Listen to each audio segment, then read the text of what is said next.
What we'll talk about now is why you need to use a signature story as the foundation of your sales process. This is the second part of step 3 in the relationship building phase. Your signature story should demonstrate high character and it will build high trust. Your signature story also enhances your company's or your industry's guarantees, and it should be used to bring your guarantees to life, a vital component to separate your company from the competition. Define the character of your company and provide a way to prove how your company responds when the chips are down.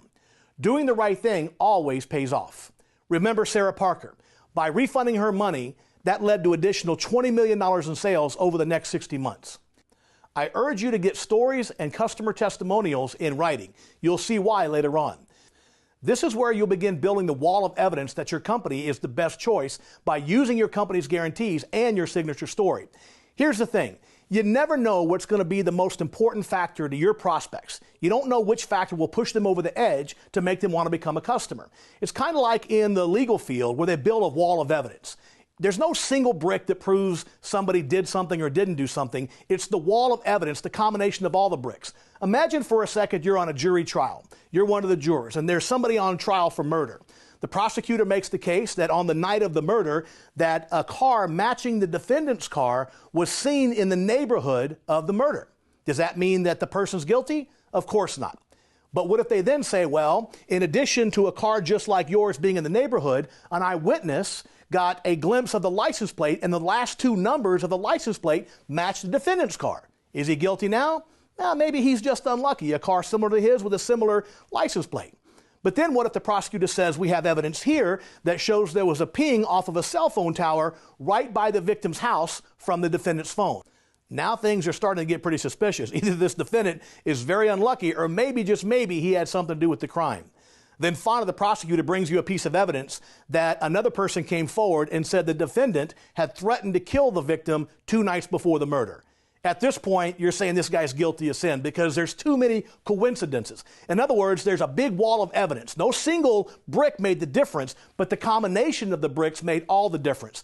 You see, this is what happens in sales. You never know what's going to put your customer over the edge. You have to build a compelling wall of evidence so at the end of the presentation, your customer understands that the only logical decision is to choose your company. Your story should demonstrate how your company treats customers when there's problems by demonstrating high character.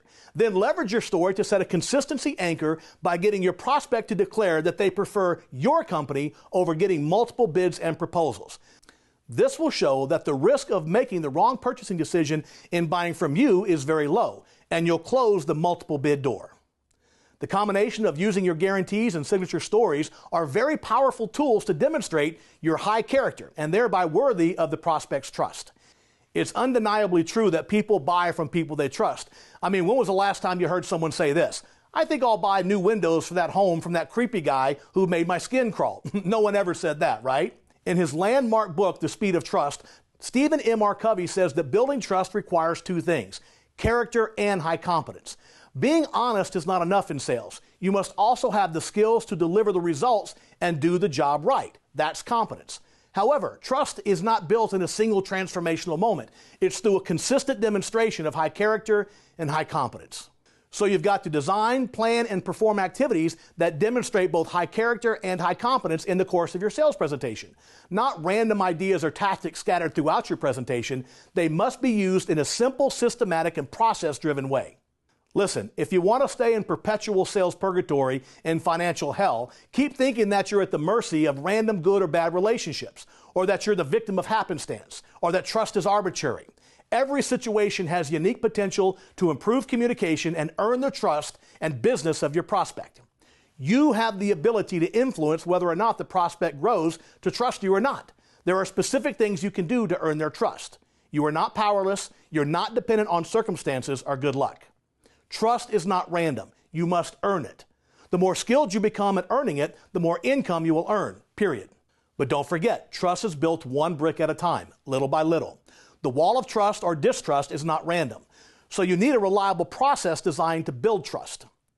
The process I'll lay out for you will prepare you to ask 1 simple question at the end of your sales process. And that question is, will you trust me?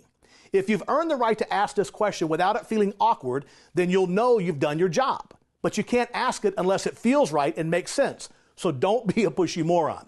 Everything you do on a sales call must move you one step closer to being able to comfortably ask that question. Once you've discussed your guarantees and shared your signature stories, you can move on to the next step, closing the multiple bid door.